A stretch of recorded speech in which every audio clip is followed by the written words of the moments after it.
Nilalaot ni Pinsan. Susubok. Niyaya nga ako ni Pinsan na lumaot kami at titingin kami ng isda doon sa nanlalambat at susubukan namin baka meron silang huli kami bibili. Ang laking pasalamat ko kay Pinsan dahil sa tuwing uwi ako dyan sa Batangas, lagi kaming sumasakay sa bangka niya. So may bago na naman siyang bangka. Yung dating ginagamit namin, yung kulay dilaw ay binebenta niya na at ito na yung bago niyang bangka na kabibili lang. Napakahilig talaga ni Pinsan sa dagat kaya ang purpose ng kanyang pagbili ng bangka, ginamit niya ng pangingisda. At pamula na siya magretiro na hindi na siya OFW kailangan niya ng bangka. Ayun! Mga idol! Balik tayo sa ano? Fishing adventure, mga ano? Magtatlo, medyo ano? Kargado. Minsan na rin ako sumama sa kay Pinsan ng pangingisda at ayun naman, hindi naman kami na zero at nakahuli din naman kami ng pangulam. Minsan may palakaya kami na yung panghuli ng tulingan at mayroon din pang ilalim na panghuli naman ng iba't ibang isda na isdang bato. Okay.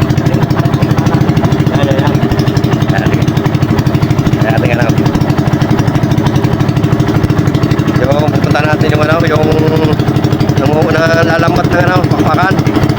Yan ang yung tupok namin. Oo ba? Yan. Mga idol, papakita sa inyo yung ganda ng lugar namin dito. Sa aming lugar dito sa Batangas. Yan o.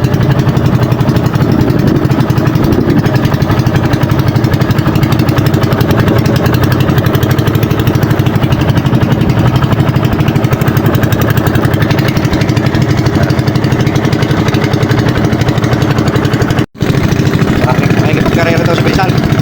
Makikipagkarera. Susubok. Kung matuli ng kanyang bangka. Ayan.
Hintay kami ng ano, titingin kami ng isdang pakpakan at ano, kung may huli sila may babagay.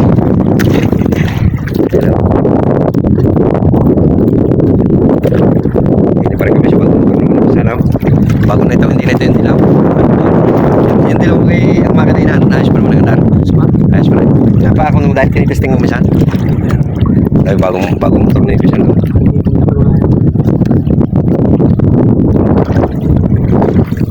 Ay, may kuan, hindi mo pinagalok mo na. At nandito nga kami sa laot at inaabangan namin yung naglalambat. Nanguhuli yan ng isdang pakpakan at ayun nga. Siyempre pagka may huli sila nagbebenta naman kaya inabangan namin ng Pinsan ko. At yan talaga purpose ng paglaot namin. At hindi naman kami nabigo nung araw na yan at nakabili kami ng isda sa kanila. At medyo mura kumpara sa bibili mo sa tabi. Medyo mura sa laot. Siguro halagang 300 namin, marami na kaming nabili. Ayaw ko sana mag voice over mga idol, kaya lang hindi ko alam kung bakit nagkakaroon ng copyright. Nasa gitna na nga kami ng dagat, may copyright pa rin. Wala naman kaming ginagamit na music dito. Hindi ko lang alam kung doon sa kabilang bangka ay mayroong music pero wala naman ako napansin. Bibihira na lang sa amin makahuli ng mga isdang kagaya nung araw na maraming lapu-lapo, yung mga manitis. Siguro dahil nga sa tagal na ng panahon, dumami na rin ang populasyon at dumami ang mga isda kaya konti na lang ang nahuhuli. Marami yata. Nakakabili ka? Yan. At At tinanong na nga namin sila kung pwede kami bumili at pumayag naman at meron naman silang huli na. Kaya bumili na rin kami ng pisang ko. Hintay lang namin matapos ang pagsalok ng isda. At kasi pinipili pa nila at pinapakawalan yung sobrang liit at hindi naman mapapakinabangan. Pinapalaki muna yan sa dagat kaya mabuti naman at ganoon ang kanilang ginagawa. Doon po sa mga nagtatanong bakit daw pinapayagan niya na mangisda at gumamit ng lambat. Ang kanila pong lambat ay sa ibabaw lang, hindi yan sumasayad sa ilalim. Malalim po yung parte na pinangingisda nila. Kaya walang epekto yan sa mga corals. Yung pong isdang hinuhuli nila, kung alam nyo po yung pakpakan, yung po yung nakalutang lang. Ang ginagawa nilang style, pinapainan nila sa ibabaw. Pag lumapit, sa kanila areahan ng lambat at kukulungin. At talaga pong ipinagbabawal nila yung mga katulad ng muroami. Yung may silang mga pabigat na bakal na tinataktak at yun ang nakakasira ng corals. Alam ko matagal nang pinagbawal yun. Siguro hindi lang 10 taon. At meron bang iba pang mga fishing pamamaraan ng pagpangingisda na ibinabawal. Ayun, pinipili ang pinipili ang maliliit at tinatapon. Pag malalaki, kuha. Tapon ng maliliit para lumalaki pa. Sa panahon ngayon, hindi biro ang mga isda, lalo na doon sa mga gumagamit ng gasolina, ang bangka. Napakamahal ng gasolina, kaya siyempre, nagmamahal din ang mga isda na nahuhuli nila.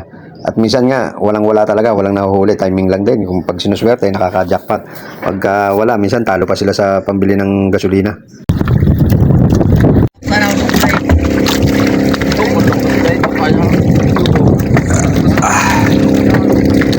Dahil pa ang pinipili at maliliit ang iba ito pinabalik sa dagat. Maya-maya pa nga hiningin na nila ang aming lalagyan at siyempre may dala kami sako at doon inilagay yung isda. So binayaran namin, sabi namin na halagang 300 pesos. At yun nga, tinapatan nila ang aming 300 pesos at mayroon pang kaunting pasobra. Shoutout muna dyan, Boss Alan.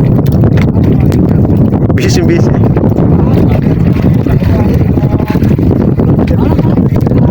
Binabalik sa dagat yung mga maliliit na hindi alanganin ng size. Kagaya nga ng nasabi ko, yung maliliit pinipili din nila at binabalik sa dagat kasi matibay ang buhay ng isda na yan, hindi katulad ng ibang isda pagka hinuli mo na sa lambat hindi na siya mabubuhay, mamamatay na. Itong isda na to kahit na tanggalin mo pa sa tubig, wag lang matagal na matagal at ibalik mo uli sa tubig dagat, sigurado mabubuhay. Ayan o, yung mga isda nila. Nililinis na. Kung hindi ako nagkakamali mga idol, nililinis na nila yung isda at minsan binabalatan na para diretso na kasi meron na sila mga suki na bumibili ng yung binalatan na. Wala na siyang balat at masarap yun mga idol, yung ganong klase. Medyo mahal na siguro ang presyo na kumpara doon sa may balat pa.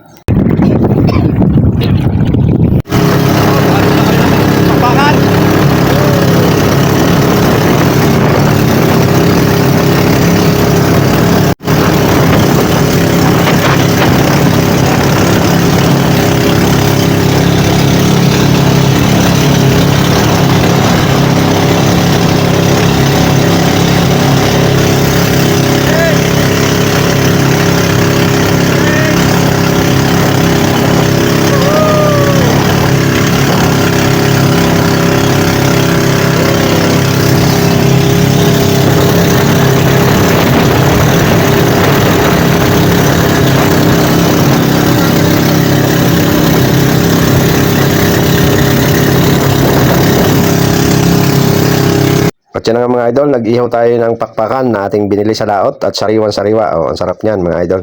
So please subscribe my YouTube channel, Tito Amar TV. Maraming salamat sa inyo lahat. God bless.